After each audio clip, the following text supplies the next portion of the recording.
Hey guys, how's it going? Welcome to another video. Today we're going to be looking at some Daniel 2v2 ranked games because he recently hit rank 1 in 2v2 by quite a large margin. I've got a screenshot from when he was almost 100 points ahead of second place. I think he might have got 100 points ahead of second place at some point. I didn't get a screenshot of that. But either way, still being rank 1 by this margin is very impressive. And still I think rank 1 at the moment. We'll take a look once we're done recording these games for you guys, where he currently stands. But I waited a while to make a video about this because I was hoping that he would play some more, get some games against some of the other best players in North America. But yeah, these are the most recent games I could find. Luckily, there are some games against some world-class competition. He's up against Rafinho and LJ in this one. Rafinho with the 132 ping, must be playing from Brazil. And Rafinho recently, of course, left Furia, or got removed from Furia, as big ding there from Plexi as he misses, and good cut there from LJ, seeing Daniel's intended pass. And of course LJ recently joining Shopify Rebellion. Very exciting roster with first skiller next season. Once again, very much looking forward to seeing how that one goes over there in Shopify. Probably going to hear plenty about it from CJ on Shotcast. Link in description. Link to description, I'd say, for that. Okay, Daniel rank 1 in 2v2. I had a look at the tracker. Oh, what's going on here? Okay, they do not concede quite that easily. I had a look at the tracker, and it seems like he did play all of the games in this rank 1 push in the North American server, most likely US East, US Central. And that's impressive for a couple of reasons. First of all, oh, hang on. Trevino nearly owned goals with a ceiling double. Yeah, very impressive because there aren't as many high-rated players in NA, and I think that is largely due to the fact that in North America, not as many of the top players play 2s as much as the top players in EU do. So you'll usually see the 2v2 ranked leaderboard, at least top 10s, top 20s, just be full of MENA and EU players. And then when everybody goes over to a LAN, you start to see South American, North American players make appearances in there. Sometimes even the occasional Australian. Shout out Banana Head. But Daniel made this rank 1 push in North America, which means that he was probably not getting many points for his wins. And if he did lose, he'd be losing a whole lot more. So to get that far ahead of second place, and to get even further ahead of the next highest rated North American player is quite something. And you know, in that screenshot that I had, there are no other North American players in there. So I didn't scroll down at the time that I took that to see who the next highest North American player was, but yeah, probably something like 150 points behind. So yeah, I'd be interested to know what kind of plus minus he was getting, what was he getting for wins, what would he be losing for losses, because it can be super difficult when you don't have any other high-rated players to play against. It can be really hard to climb at all. You win 5 games, lose 1, and you stay the same rank.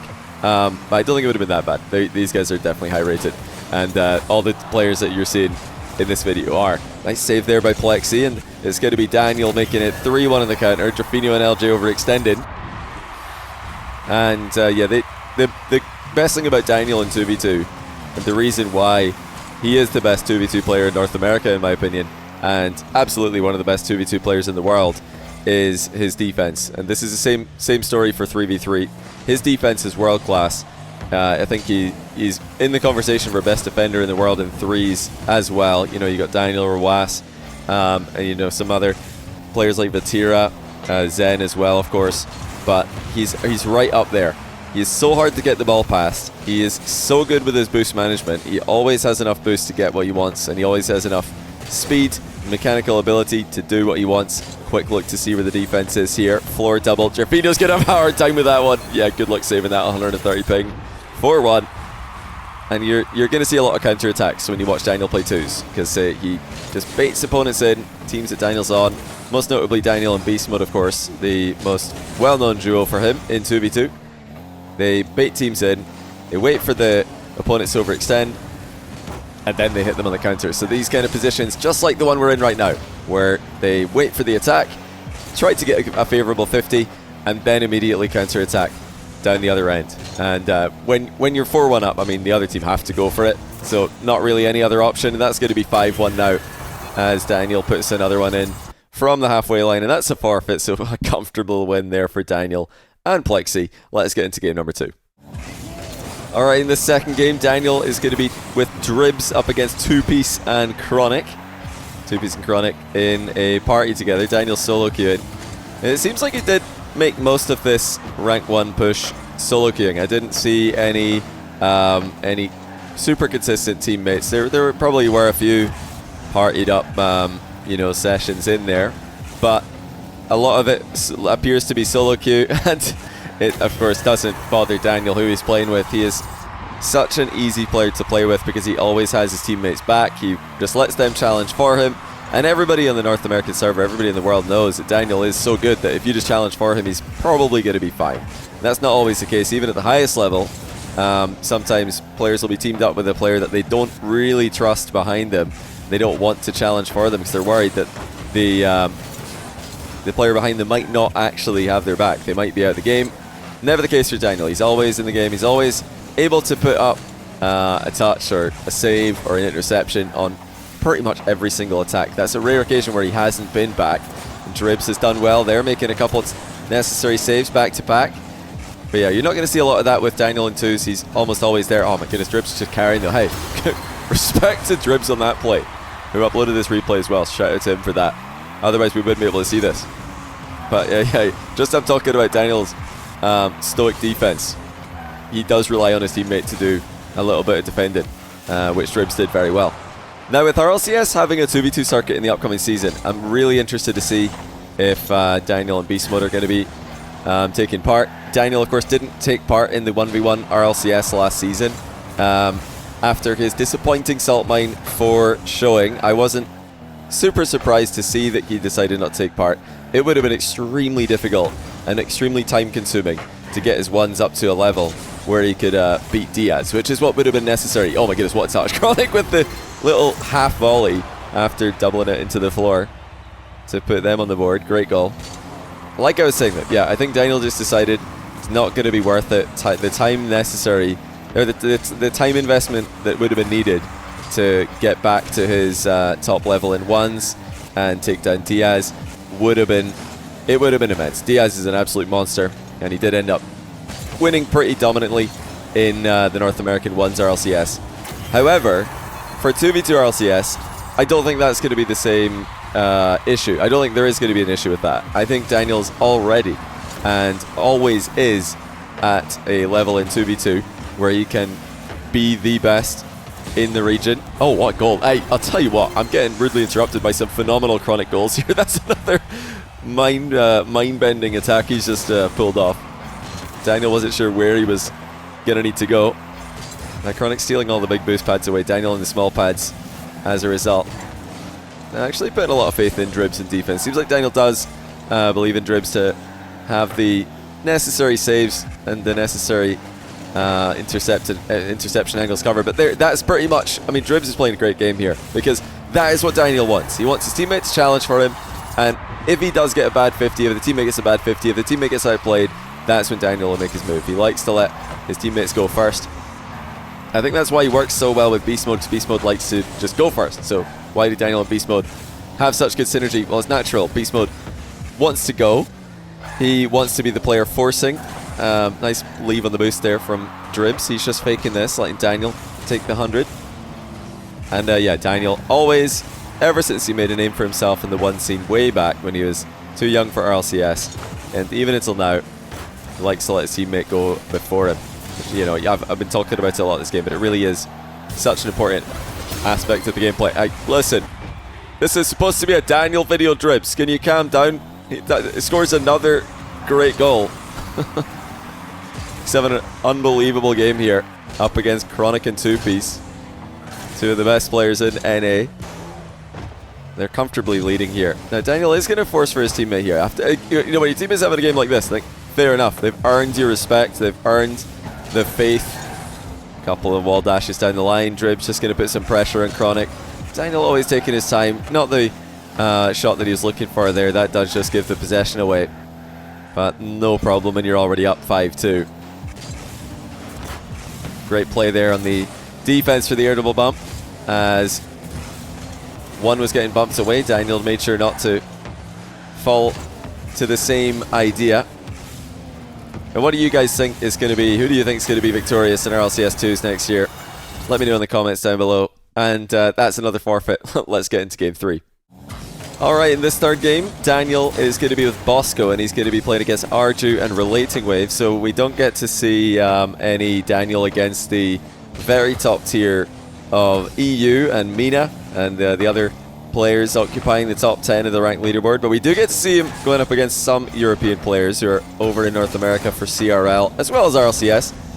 Arju and Relating Wave had a very good season last season in RLCS. Don't think anybody really expected too much from them, but they did well. And I'm excited to see if they can make anything happen, make any splashes, ruin any other team's seasons this season as well. To continue that thought at the end of the last game, who do you guys think is going to win the RLCS 2v2? Is it going to be Daniel Beast Mode? Is it going to be TRK Naupo? Is it going to be the Twins? Do you think it's going to be Vatira, Atto maybe? Or I'm really curious to see who Drally plays with, because Drally, of course, is the third of the Twins. Now, would it be just Drally Ruas, or would Ruas play with Kaliers and Drally go play with Nas or something? Let Oski and Archie from Gentlemates team together. I'm excited to see if we do get any of those cross organization teams. I think orgs should probably do that. They should allow their thirds, the player who doesn't end up playing in the official 2s team, they should probably let them play with someone else. Even if it means that you might end up losing to them, at least one of your players is guaranteed to win. Yeah, for me, I think Daniel Beast Mode absolutely have a chance. They've already shown a few years ago, I guess, in Gamers 8, the second time around, that they can take down anyone and everyone in 2v2 on their day. Although Beast Mode didn't look too hot in the mix-up 2s I did for North America recently for the USA. Not too worried about that. Mix-up 2s, very different skill, being able to play with lots of different players. When you're playing actual just pre-made 2s, you only need to be good at playing with one player. Oh, that's insane. What on earth? Daniel's just got pull-shot into an own goal. I've not watched these games before, in case you couldn't tell. Just picked them out for you because they look like the most interesting names that Daniel's been up against in his grind, in his push to rank 1. Arju and Relating Wave giving Bosco and Daniel a bit of trouble. Daniel getting a lot of help from his teammate here. Bosco's got 3 saves and scored the only goal as well. It was a good goal from him.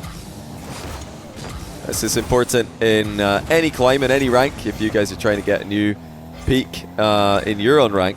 Some games this happens. Some games your teammate's just going off, and you need to be good at just letting this happen. A lot of players in this kind of position, especially players who have something to prove or feel like they have something to prove, they'll see the scoreboard, see that they don't have 100 points yet. The teammate's on close to 400. Actually, Daniel does have exactly 100, but you know what I mean. And then they start to try and force themselves into the play too much at the detriment of the result and the detriment of the team. But Daniel's never going to do that. He's not really, I'm sure, that bothered about the scoreboard. Cares much more about the win and cares much more about just grinding those mechanics. Daniel's not the player he never is the player with the most 2v2 games in a ranked season, but he does play Rocket League a lot, does play a lot of free play if I'm not mistaken. Nice air dribble over the top of both of the opponents, and yeah, the points are always going to come for Daniel later on in the game, even if they're not there at the start of it. So just the 2 minutes remaining. Daniel just circling around at the back. Little subtle fake challenges here and there. There's another one. Fakes Arju. Fakes Relating Wave. Now he's going to run ahead of the play here. Saw the opening for the counter-attack. Relating Wave is going to get back and deny that one. Daniel stays grounded in case Arju is going for a demo on him. Oh, careful. Arju, that's not the way you want to be going with it. Daniel trying to pounce on the loose ball. He could have maybe left the boost for his teammate there. That's going to cause his teammate to have to go all the way back into the corner if he wants 100, which does give possession away. But yeah, whenever you can make an immediate play on the ball, it's totally fine, justifiable to grab the mid boost and just let your teammate go on the long rotation. Okay, what on earth is going on here, Daniel? We need to lock in here. This is a video about the rank 1 grind. And guys, that's why it's also another great and very important thing to remember when you're going on a rank grind. Not to get tilted by own goals, multiple own goals, forced own goals, unforced own goals. I promise you I didn't handpick this game. I did not. I didn't know Daniel own goal twice. All good though. Let's see if he can get the dub. 50 seconds to go.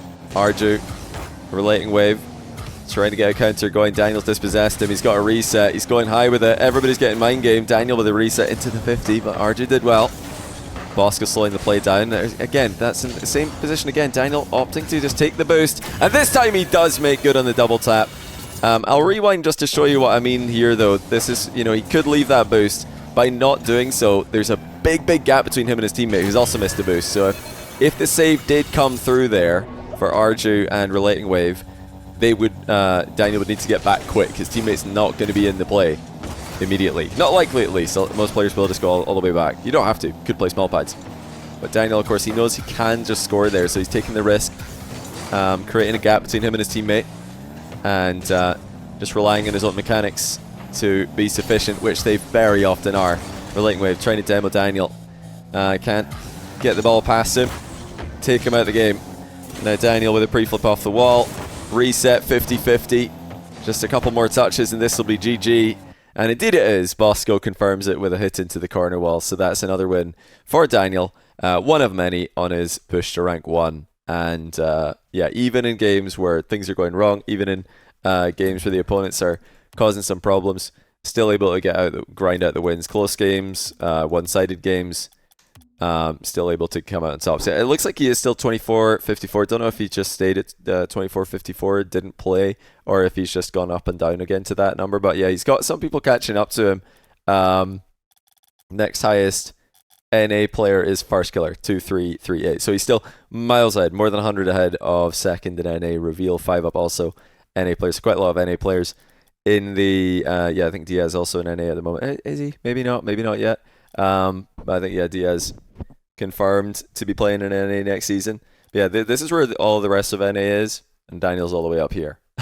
Love to see him playing against I don't know if he does get good ping to EU. I think he does. That would be my selfish desires. I want to see him playing against these guys as well, because I think those would just be really interesting games to watch. Because Daniel's so good, and I'm sure he could still contend for rank 1 even if he does play against the Europeans and the Middle Eastern players as well.